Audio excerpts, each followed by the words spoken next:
6 million consoles sold. But sure, let's call it a failure. Another day, another creator yelling into the algorithm that Nintendo has failed the fans, missed a layup, dropped the ball, burned the house down. Pick your metaphor. But here's the thing. I'm not buying it. Not the outrage, not the drama, and definitely not the idea that Nintendo somehow screwed this up. Because what I'm seeing is a launch already blowing past expectations. Let's be real. Negativity sells. Titles like Nintendo ruined the Switch 2 are algorithmic gold. I get the hustle, but let's not confuse clickbait with critique. Nintendo's not perfect. No company is. But there's a difference between pointing out real issues and twisting facts for views. What we're dealing with isn't scandal. It's disappointment dressed up as disaster. A handful of unverified rumors, a dash of frustration, and suddenly it's the end of the Switch as we know it. This video isn't for rage bait. It's for context, for clarity, for facts. We're going to walk through everything: the launch, the sales, the games, and the so-called controversies, and we'll see how much of the panic holds up under actual scrutiny. Let's strip away the drama and look at what really happened. So let's talk numbers, because numbers don't care about outrage.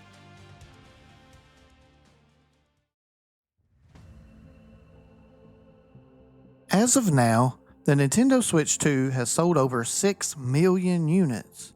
6 million units. That's not a botched launch. That's a home run straight out of the stadium. And we're not even out of the first inning.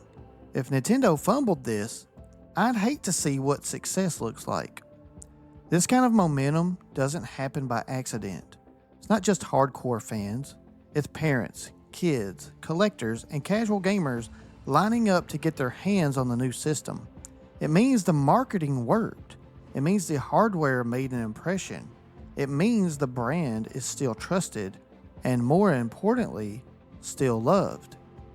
Critics love to act like Nintendo is coasting on nostalgia, but nostalgia doesn't move 6 million units in a few weeks. Functionality does. Innovation does. Software potential does. People are investing in the Switch 2 because they see value, real value, in the product Nintendo delivered. And here's the kicker. We're only just beginning. The Switch 1 had a massive tail, but it didn't start off this strong. This is the fastest selling console in Nintendo history, and that's with all the so-called controversy. So when a video paints the launch as a disaster or a missed opportunity, I can't help but wonder, what were they expecting? A global sellout in 24 hours? Fireworks over Kyoto?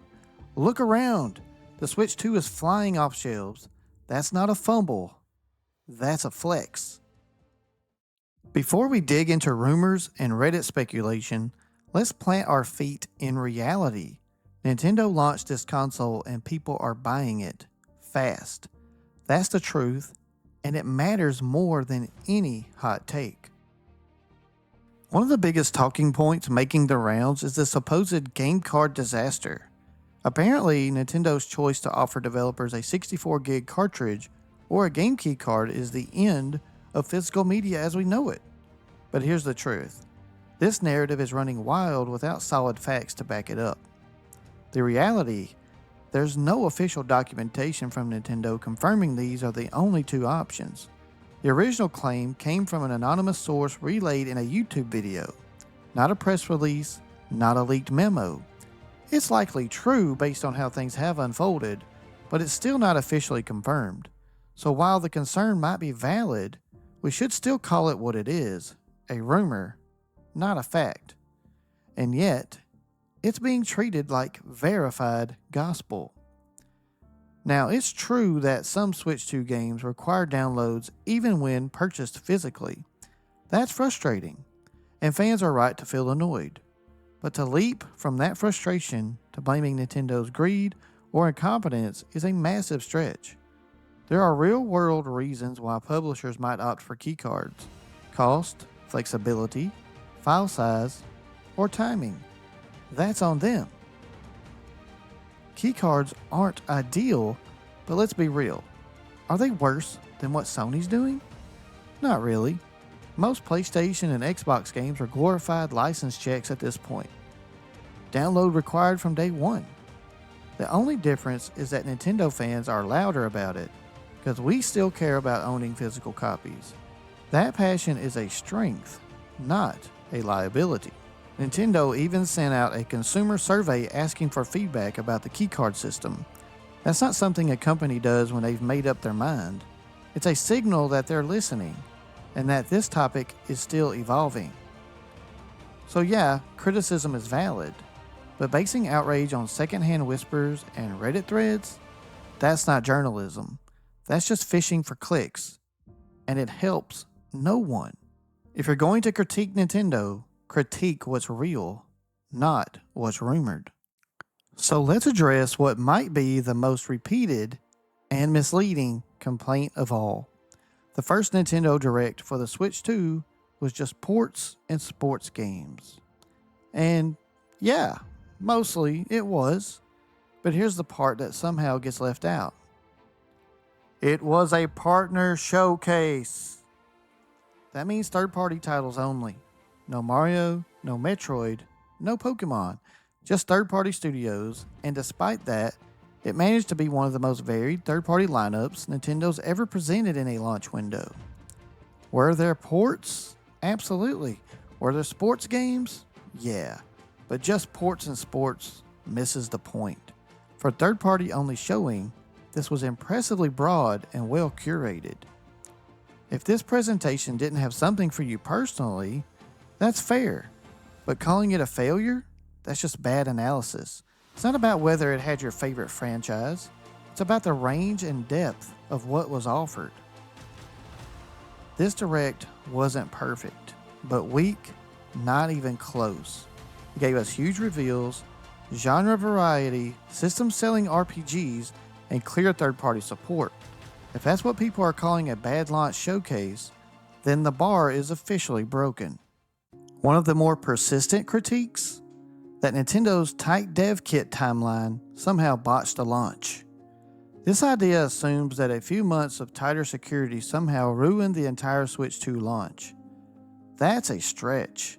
Nintendo is famously secretive, and for good reason. The original Switch suffered from constant leaks, games, hardware details, whole directs, all spoiled early. So yes, they held their cards closer this time. That's not sabotage, it's smart. And here's what really undercuts the whole dev kit panic. The Switch 2 launch lineup was fantastic. We're talking Mario Kart World, a true system seller, available day one. Other launch titles included Cyberpunk 2077, Yakuza 0, Hogwarts Legacy, Street Fighter 6, Deltarune, Split Fiction, and more. It was one of the strongest and most diverse day one selections Nintendo has ever dropped. A blend of blockbuster action, RPGs, fighters, and fan favorite re-releases. But it gets better. The Switch 2 also launched with backward compatibility for most of the Switch 1 library.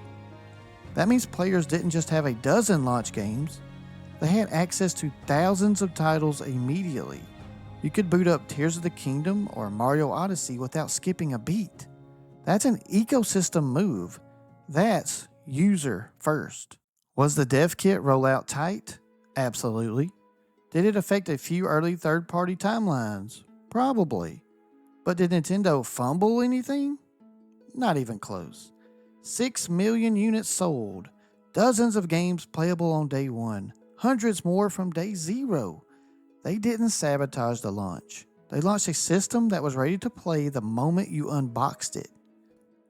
Let's step back for a second and talk about the real fumble. And no, it's not from Nintendo.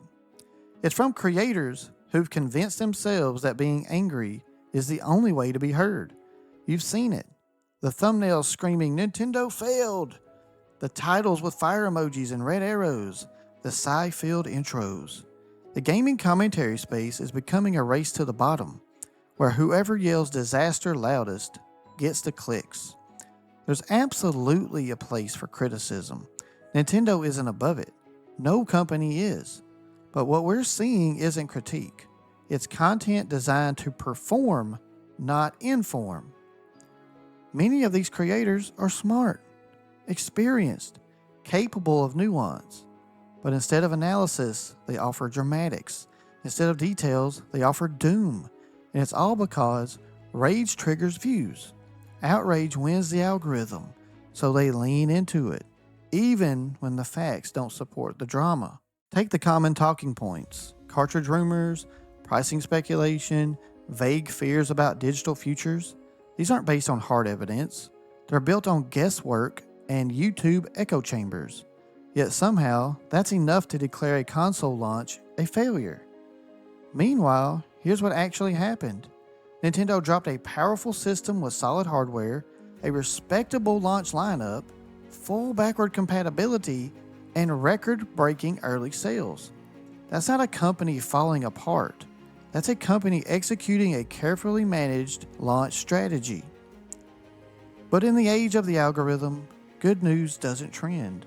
Saying, actually, things are going pretty well, won't get you 100,000 views, but it might get you some respect. This isn't about forcing positivity. It's about calling for accuracy, balanced, thoughtful, fair content. If every headline screams disaster, even when things are objectively fine, you're not informing your audience. You're training them to panic. The real fumble here isn't in Nintendo's planning. It's in how some creators have traded integrity for impressions. And when every launch is the worst ever, those words stop meaning anything. So, let's wrap this up. The Nintendo Switch 2 didn't launch with rainbows and unicorns, but it also didn't crash and burn like some people would have you believe. It had a strong library, huge third-party support, backward compatibility, solid hardware, and massive early adoption.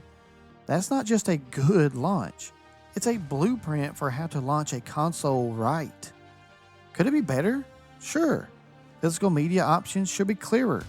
Pricing could always be more consumer friendly, but a cautious rollout with long-term planning isn't failure. And in a landscape of rushed hardware, broken launches, and unfinished games, that's something worth recognizing. We're watching Nintendo set up a platform built to grow, not just survive launch week. That's the difference. We've got the foundation now. The next year will determine how far Switch 2 can go. But if this is the starting point, it's already ahead of the curve. So if you're tired of drama for clicks, hot takes built on half facts, and the endless negativity cycle, stick around, because there's value in content that respects your intelligence. If this video made you think differently, hit that like button. And if you want more grounded takes, subscribe. Let's keep this conversation honest. I'll see you on the next video.